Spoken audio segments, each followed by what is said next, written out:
This is a video diary. It's not gonna be happy. And I know Tracy tells me I tell stories about a bridge.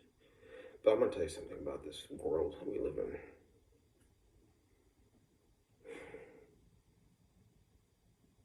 Children's medicine should be free.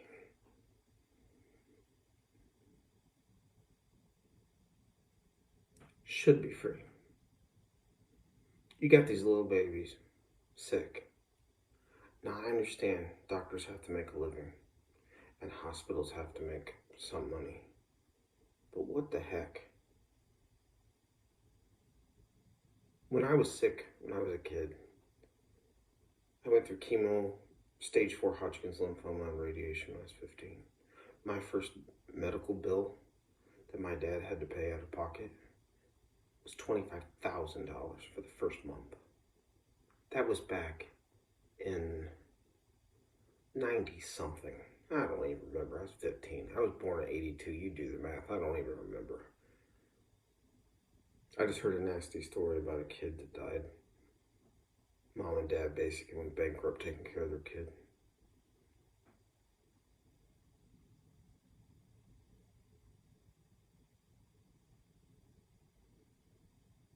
It should be free for babies. You don't mess with little kids. It should be subsidized by the government. Absolutely. And it should be subsidized by the government.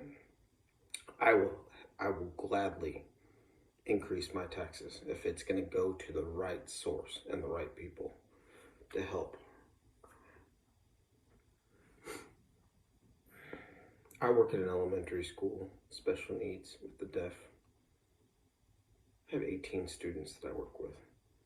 Not all of them are deaf. Some of them are autistic. Some of them have other needs, ADHD and stuff like that. Those parents don't need to have to pay that kind of money. Who can afford it?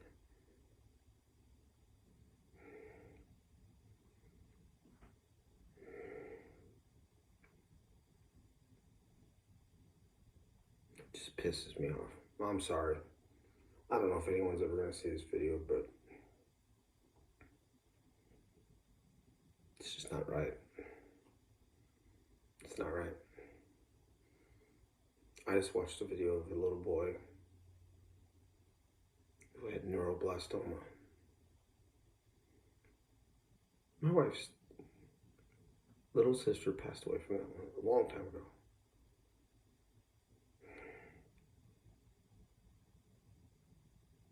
She was exposed to chemicals, but she lived too far away for it to be connected to the chemical spill. So the family didn't get any money in the lawsuit. And they had to pay for everything, travel expenses and different doctor's offices around the country. And sadly, she passed away. It should be free. Kids, moms and dads have enough going on. They shouldn't have to worry about their kids. At least the financial part of serious. I understand if they have to go buy cold medicine or something stupid, but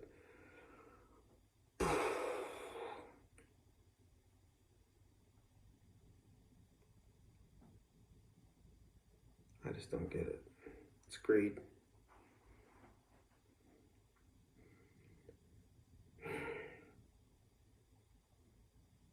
I understand that scientists have to make a living, and the nurses have to make a living, and the doctors and the hospitals have to pay bills and stuff like that, but why with children?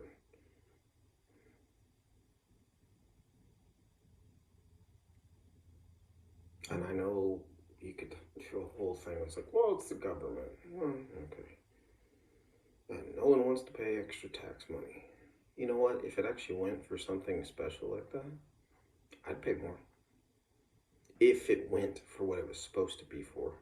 Like, if I knew it had a paper trail to make sure that kids had health care that was taken care of, at least with serious health problems. Because God almighty, moms and dads don't need to worry over that kind of crap. You think about it. You have a kid that's sick, and then you gotta go bust your butt, and your kid's dying.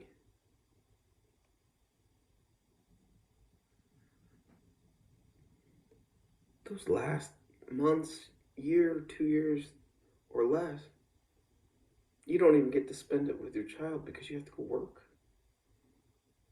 This world is not fair. It's not fair.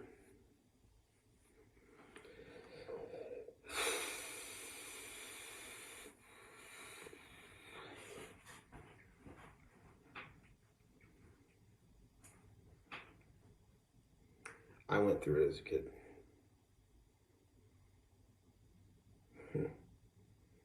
I ate it, slept it, breathed it, chemo, radiation, many, many, many times over. I was sick, I lost all my hair, I daggone near died. I was told I wouldn't live to 55. Thank God I'm still not there yet.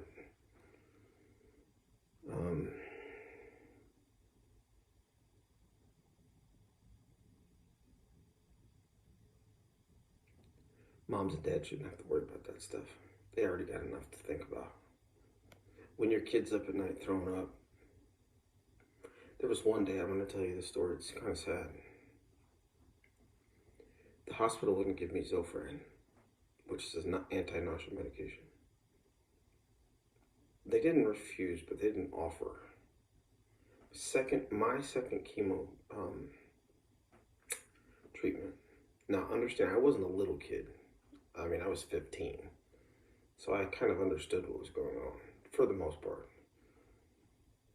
And they had me on adriamycin and bleomycin, which I don't remember which one was the red one, but it'd make you pee and sweat red. You'd sweat through your clothes and everything would be dyed red, and you look like you were peeing blood and pooping blood, and it just was the medication because it was blood red. No one told me. That medication makes everything you eat taste like you're sucking on a penny.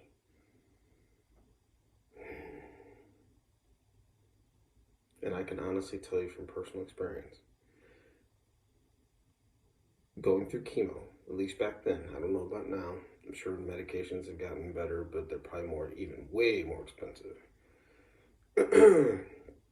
It's like being pregnant and having the flu at the same time.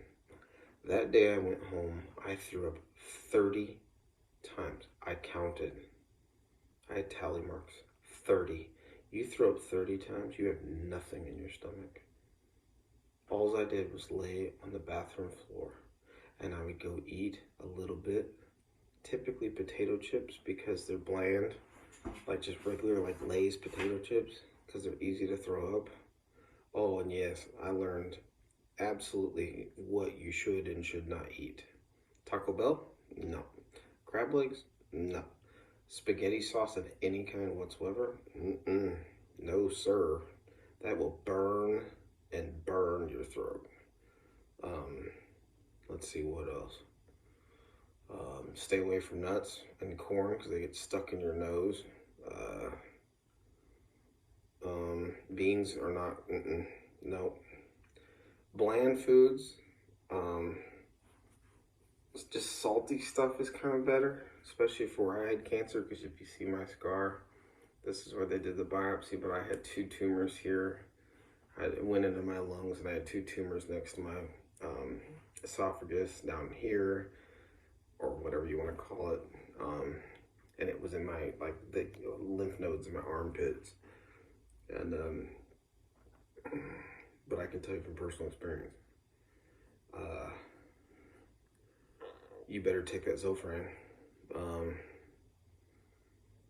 Hair will come back. That's weird. That was another weird one. I was jet blonde. I mean, like, just towhead blonde completely.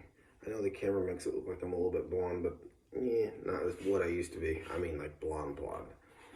Hair came back almost black and curly, like my beard color. Now I know I'm getting older now, so I have gray, but it was weird. My texture, my hair came back different. And the interesting thing too, after I got done with treatments, Especially radiation treatments. I couldn't taste food for at least 6 months. I can't remember. It was a long time ago. I'm 41. I was 15 when it happened. And to this day, my saliva gland doesn't work, so I always have to have something to sip on because my mouth gets super dried out. What else? Nowadays, they have radiation where they can pinpoint exactly where tumors were. Back then, they went from here to here and just blasted me. So my throat was so sore because of the radiation. It destroyed my thyroid gland. And I had a sore throat habitually for a solid 6 months. Hurt really good. Went through a lot of pain. Wrist is jacked up because chemo went into my wrist because they couldn't put a port in because I was at risk because I'm one of Jehovah's Witnesses. And they were worried about the blood issue. But guess what? I was the first, and I don't know if the record still stands, but the Guinness Book of World Records for the stage 4 Hodgkin's lymphoma treatment without a blood transfusion. This guy. But I didn't get the award. The doctor did. And I'm like, you didn't do nothing. I'm the one that had to go through it. But I'm still alive, so how can I complain? This is just a video diary. If anyone ever sees this, just know I hate seeing kids suffer. I really do. Sad. I was in oncology pediatric department. I was the oldest kid in there for the most part. Excuse me. I was the oldest kid in there. There was a 3-year-old girl who was in the room next to me. She had lung cancer because her mom and dad smoked in the house. And she got emphysema and lung cancer because mom and dad smoked around her.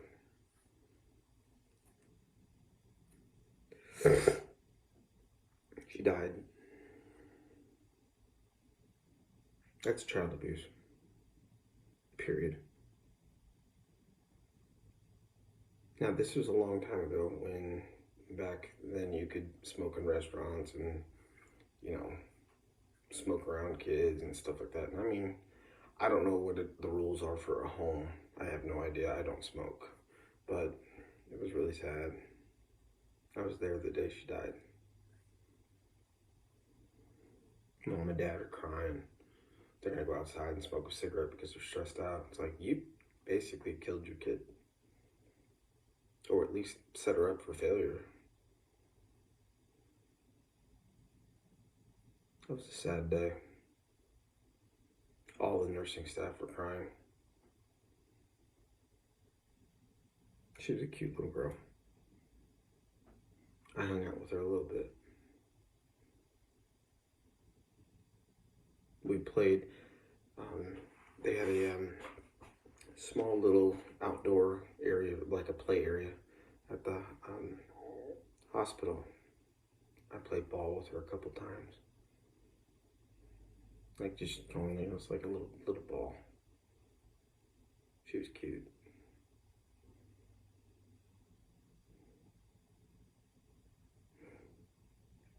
It should be free. Moms and dads shouldn't have to pay for it. That's too much stress. I understand there's like risks and things with having children, but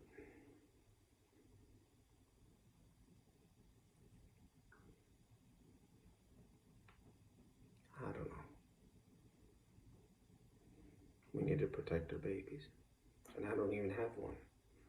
But I love them. They're cute as a button. But it's just tough. Anyway, I'm done. Good night, y'all.